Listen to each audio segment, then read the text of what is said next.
Welcome बच्चों, मैं are के सिंह ऑनलाइन क्लासेस में आप सभी का स्वागत करता हूं। और आइए हम लोग देखते हैं आज की वर्कशीट नंबर 6 जो क्लास 8 से संबंधित है। बच्चों, आज की वर्कशीट का टॉपिक है अनवीकरणीय संसाधनों का संरक्षण।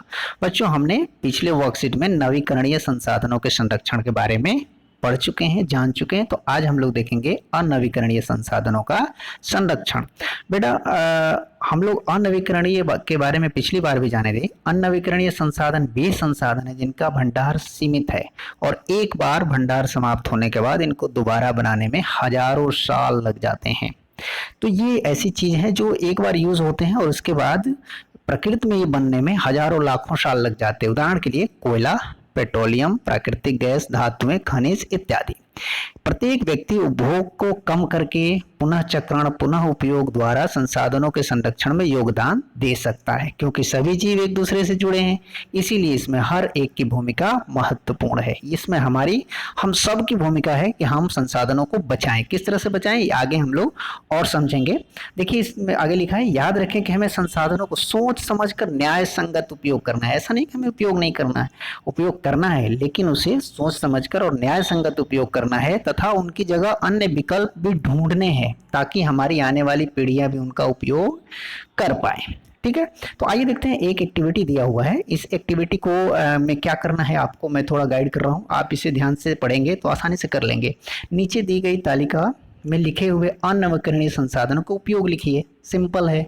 पेट्रोल, पेट्रोल का क्या उपयोग है? वाहनों का ईंधन के रूप में इस्तेमाल होता है। लोहा का क्या उपयोग है? तो लोहा के लिए आप लिख सकते हैं मशीनों के बनाने में, या रेल भी बनाई जाती है ना, मशीनों के बनाने में, मशीन बनाने में, मशीनों के निर्माण में, रेल की जो पटरियां होती हैं उनके निर्माण में ये हो जाएगा। ठीक है। अगला है कोयला। कोयला का क्या इस्तेमाल होता है? कोयला को हम हीट करने के लिए, कोई चीज़ गर्म करने के लिए इस्तेमाल करते हैं। खास तौर से इसे बिजली यानी विद्युत उत्पन्न करने में इसका प्रयोग किया जाता है। हमारे यहाँ जो अधिकतर जो बिजली लाइट आती है उसको वो कोयला से पैदा की जाती है, कोयला से बनती है। ठीक है। दूसरा देखते हैं, इसमें दूसरा भाग में क्या दिया हुआ है। नीचे दी गई तालिका में लिखे हुए अनवीकरणीय संसाधन के संरक्षण के उपाय लिखिए। उपाय बताना है यहाँ पे। अब वही चीजें जो है, अब जैसे पेट्रोल है, पेट्रोल को हम संरक्षण कैसे कर सकते हैं, कैसे बचा सकते हैं? इसका मतलब ये नहीं कि हमें पेट्रोल का इस्तेमाल नहीं करना है, लेकिन देखिए यहाँ पर लिखे लाल बत्ती पर गाड़ी का इंजन बंद करने। अगर हम लाल बत्ती पर गाड़ी का इंजन बंद करते हैं तो उस दौरान जो पेट्रोल खर्च होता है उसको हम बचत कर सकते हैं, क्योंकि उस समय हम कहीं चल भी नहीं रहे होते, खड़े होते हैं।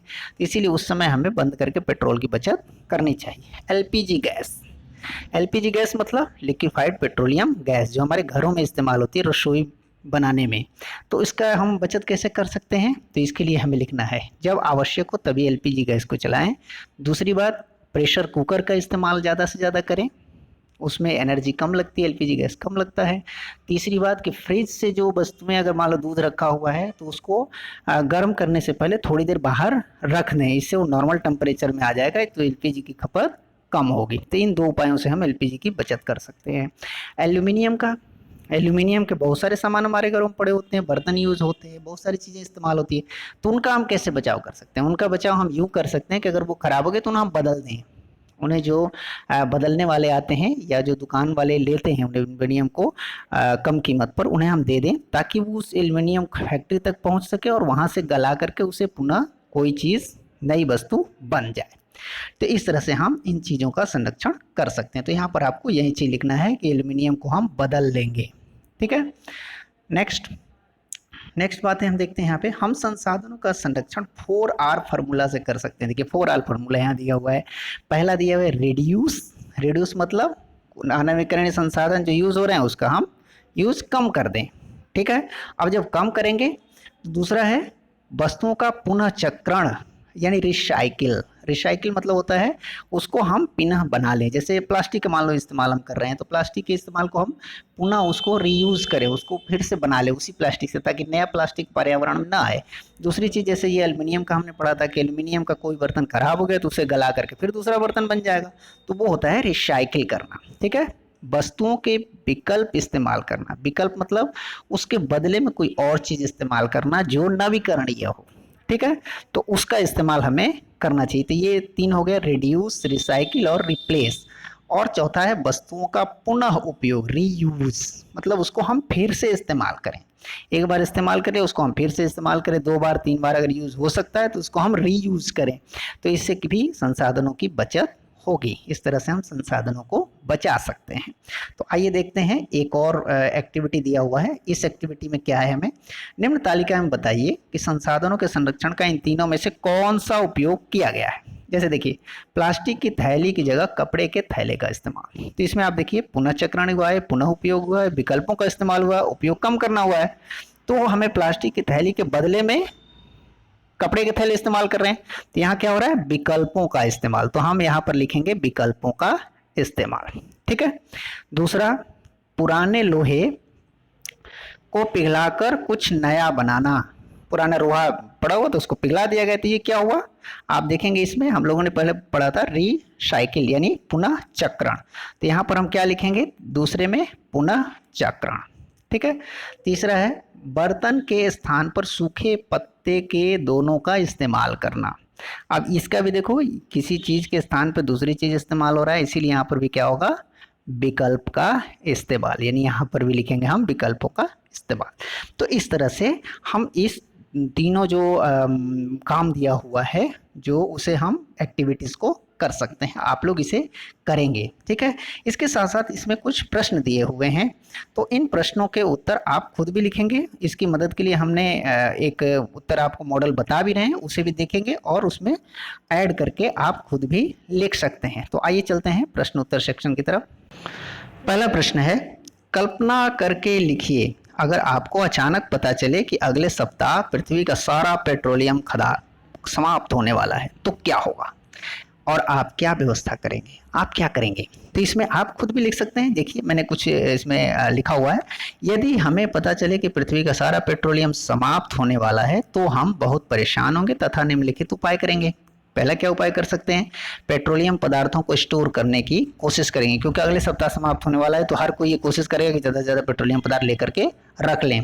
पेट्रोलियम से चलने वाली गाड़ियों या मशीनों का इस्तेमाल कम कर देंगे। अब चूंकि सीमित हो गया हमारे पास कि अब इतना ही 5 लीटर हमारे पास मिल पाए तो 5 लीटर में ही चलना है, तो उसको हम कम चलेंगे। बिजली और सौर ऊर्जा, पवन ऊर्जा आदि से चलने वाली मशीनों और गाड़ियों का इस्तेमाल करने पर विचार करेंगे। हम कोशिश करेंगे कुछ और ऐसी चीज़ों का इस्तेमाल करें हम जो अन्य ऊर्जा संसाधनों से चलती हों। ठीक है।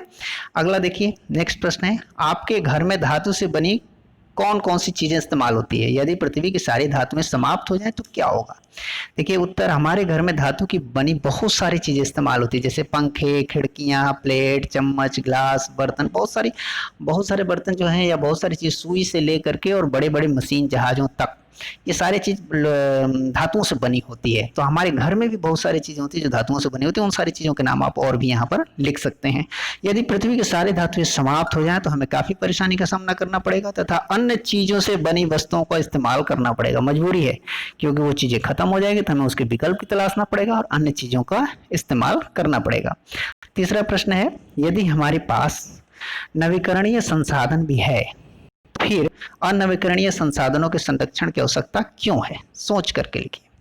अब देखिए, हमें अनवीकरणीय संसाधनों के संरक्षण की आवश्यकता है क्योंकि अनवीकरणीय संसाधनों का अपना महत्व है और नवीकरणीय संसाधन उनका स्थान नहीं ले सकते। ऐसा नहीं है कि लोहे की जगह पे हम किसी और चीज का इस्तेमाल इतनी आसानी से कर सकते हैं। ठीक है।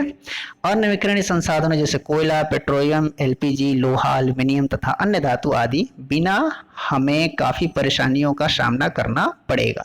ये सारी चीज नहीं रहेंगी तो काफी हमें परेशानी का सामना करना पड़ेगा। इसके विकल्पों का प्रयोग इतना आसान नहीं है। अनवीकरणीय संसाधन के पर्यावरण के संतुलन के लिए भी आवश्यक हैं और अनवीकरणीय संसाधन मानव विकास के लिए भी आवश्यक हैं। तो इसे आप लिख सकते हैं, इसमें और भी चीजें जोड़ सकते हैं।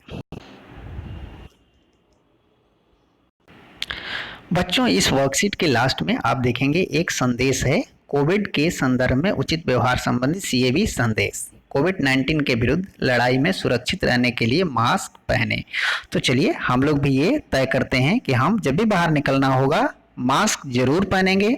बच्चों जब भी आपके घर से कोई बाहर निकल रहा हो, आपके पेरेंट्स या आपके कोई भी रिलेटिव्स, तो उन्हें इस बात का जरूर आगाह करें कि वो मास्क पहन करके बाहर निकलें और मास्क पहन करके ही हमेशा रहें। इससे ही पूरा परिवार और हम सभी लोग, सभी समुदाय के सभी लोग सुरक्षित रह सकते हैं और कोविड-19 से बचाव कर सकते हैं।